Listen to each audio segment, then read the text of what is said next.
y no menciona la creencia en Él como condición para entrar en la vida, le hace la vida eterna. O sea, que para conseguir la vida eterna no hay que creer en Él, como dice Juan 3:16, sino cumplir con la ley de Yahvé. Juan 3:16 es una declaración del narrador en esa versión. Lo que dice lo que no tiene el nivel de autoridad del mandato del mismo Jesucristo en Mateo 19:17. Si quieres entrar en la vida, guarda los mandamientos. Un narrador terrenal y le reconoce el cristiano más credibilidad y autoridad que al Hijo del Hombre, el llamado Hijo de Dios, enviado por el Padre para la redención de nuestros pecados. Un narrador terrenal cuya importancia radica en la propaganda de pastores y sacerdotes. Pero en el cristianismo lo importante no es lo que dice Jesucristo, sino lo que dicen los propagandistas, quienes tienen más autoridad que el mismo Jesús. En la actualidad, el cristianismo no es una religión basada en la ideología de Jesucristo, sino que su base es toda la imaginería de las sectas católicas y protestantes. De ahí que la imagen cristiana de Yahvé y Jesús está en abierto divorcio con lo escrito en la llamada Palabra de Dios. Incluso la creencia en Jesucristo, o Hijo del Hombre, no es suficiente y está supeditada a que lo levantemos, como se puede constatar en los dos versos anteriores, donde el autor, o sea, anteriores a 3:16 de Juan, donde el autor de Juan dice: como Moisés levantó la serpiente en el desierto, así es necesario que el Hijo del Hombre sea levantado, para que todo aquel que en él cree no se pierda, mas tenga vida eterna. Yo sé que parezco un pastor. Eso está en 3:14 y 15. O sea, antes de 3:16, los dos versos antes de 3:16. O sea, que en vez de crucificarlo, lo que debemos hacer es levantarlo para que todo aquel que en él cree no se pierda, mas tenga vida eterna. Antes de creer y ser salvo, hay que levantar al Hijo del Hombre. Este es un prerequisito imprescindible para que la creencia en ese Hijo del Hombre surta su efecto. Si usted no lo levanta, el acto de creer no tendrá consecuencias eternas. Porque no envió Dios a su Hijo al mundo para condenar al mundo, sino para que el mundo sea salvo por él. El que en él cree no es condenado, pero el que no cree ya ha sido condenado, porque no ha creído en el nombre del unigénito Hijo de Dios. Juan 3:17, 18. Lo ha cedido para abrir una forma diferente de ser salvo, lo cual es creer en el nombre del unigénito Hijo de Dios, previo levantamiento del mismo, lo que servirá de croquis para que todos encuentren el camino y que nadie se pierda. Es diferente porque nunca encontrará usted en la Torá, los llamados 5 libros de Moisés, forma de salvación tal. La única razón por la que usted puede tener no vida eterna es por guardar sus estatutos y sus mandamientos, los cuales yo te mando hoy para que te vaya bien a ti y a tus hijos después de ti y prolongues tus días sobre la tierra que Jehová tu Dios te da para siempre. Deuteronomio 4:40. Jehová no ofrece vida eterna, lo que, exceptuando el beneficio, está en consonancia con Mateo 19:17. Nunca ofrece Yahvé vida eterna en el Pentateuco, aunque posiblemente la vida que menciona Jesús en Mateo 19:17 es la misma que ofrece Yahvé en Deuteronomio 4:40. Recuerde que Jesucristo nunca fue cristiano, ni creó ninguna religión, sino que nació judío, vivió como judío y murió como judío. La religión cristiana fue creada por la iglesia que vino después.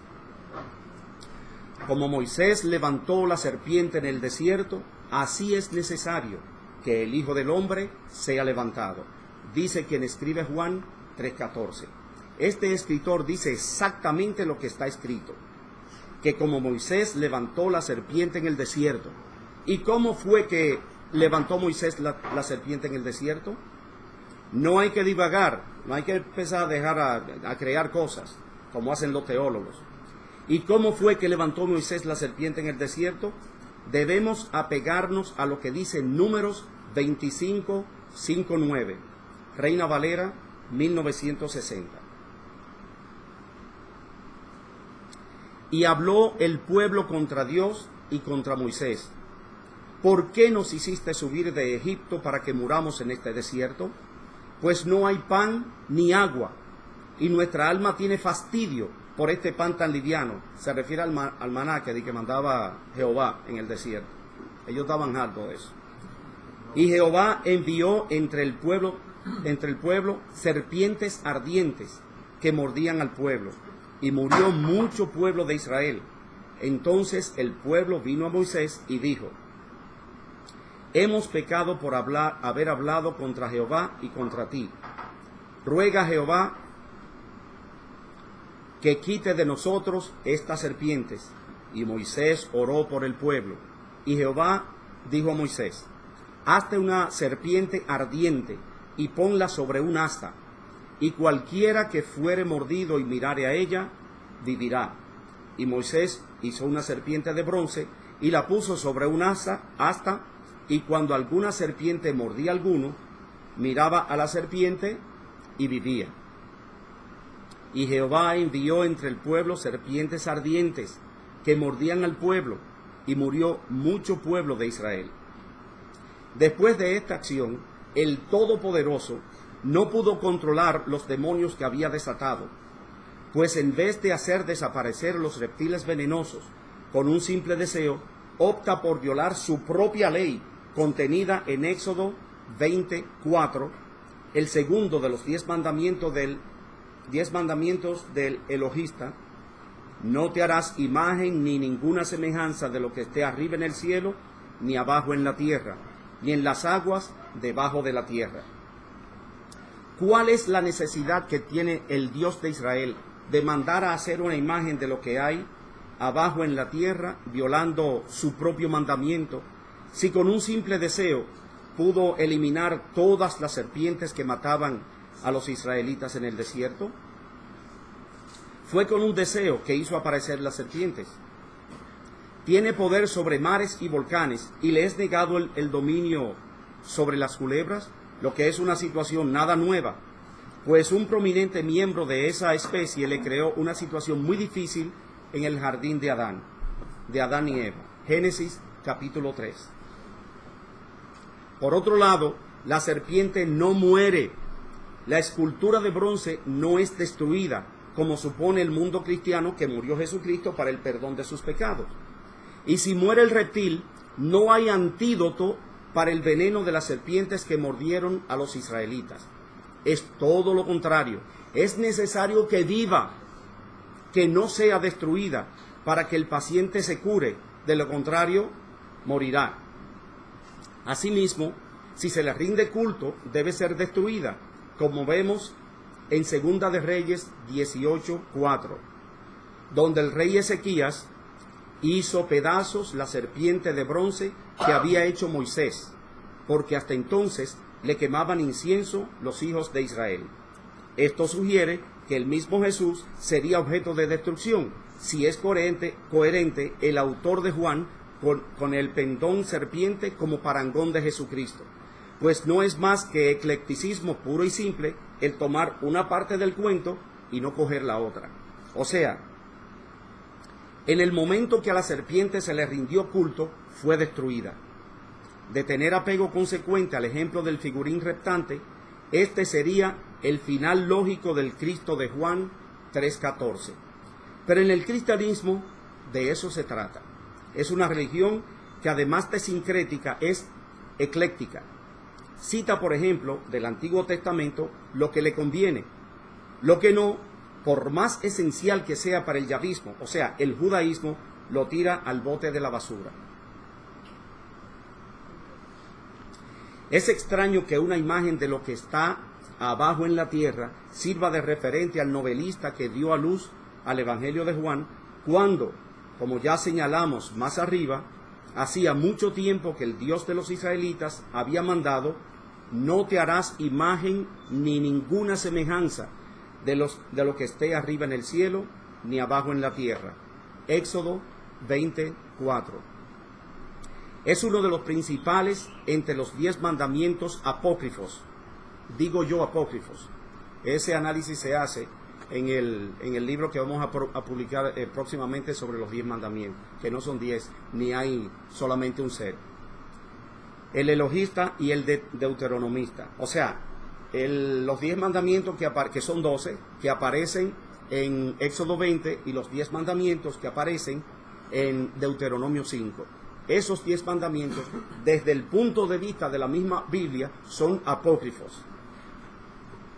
Levantarlo, como dice Juan 3:14, es una figura de lo que su autor piensa que se debe hacer para obtener de su Cristo una supuesta salvación. Está expresando la forma en que él cree se puede conquistar la eternidad. Todo se desenvuelve en el plano de la subjetiva opinión del autor. Levantada no fue la culebra de Moisés. Él la puso sobre un asta y ya. Y para sanarse de la mordedura de culebra, no había que creer en el ofidio del asta. No había que tener fe en el reptil mosaico. Solo había que mirarlo y esto sería suficiente como antídoto para el veneno. Yo puedo mirar una efigie del Jesús crucificado y no por eso declaro que tengo fe en él.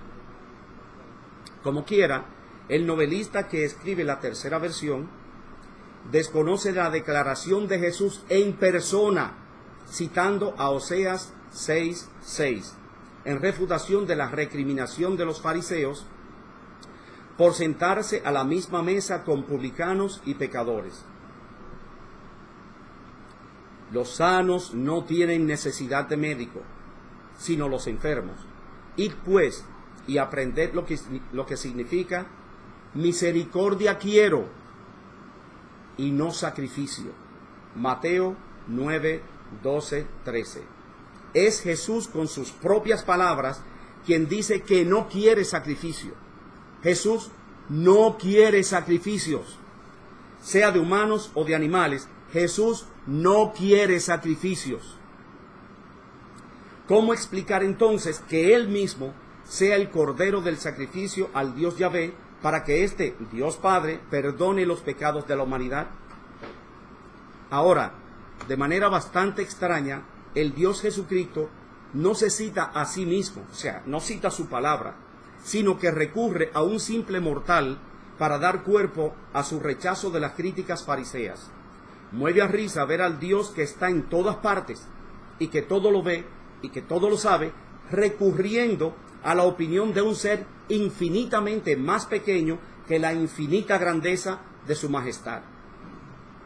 En el libro de Isaías, el supuesto papá de Jesucristo da su espaldarazo a lo dicho por Oseas y reproducido por el Hijo del Hombre. El Señor dice: ¿para qué me traen estos sacrificios? Ya estoy harto, dice Jehová, ya estoy harto de sus holocaustos de carneros y de la grasa de los carneros. Me repugna la sangre de los toros, carneros y cabritos. Isaías 1:11. Cientos de años antes del comienzo de la era común, ya Jehová Yahvé estaba harto de los sacrificios, lo que deja muy mal parados a los que, como Pablo, dicen que Jesucristo fue sacrificado para limpiar con su sangre nuestros pecados. Pero, ¿cómo va Jehová Yahvé a pedir sacrificio a él de su propio Hijo cuando ya estaba hastiado de los holocaustos de carneros y de la grasa de los terneros, y le repugna la sangre de los toros, carneros y cabritos? Él dijo bien claro que, aunque sus pecados sean como el rojo más vivo, yo les dejaré blancos como la nieve. Aunque sean como tela teñida de púrpura, yo los dejaré blancos como la lana. Isaías 1:18.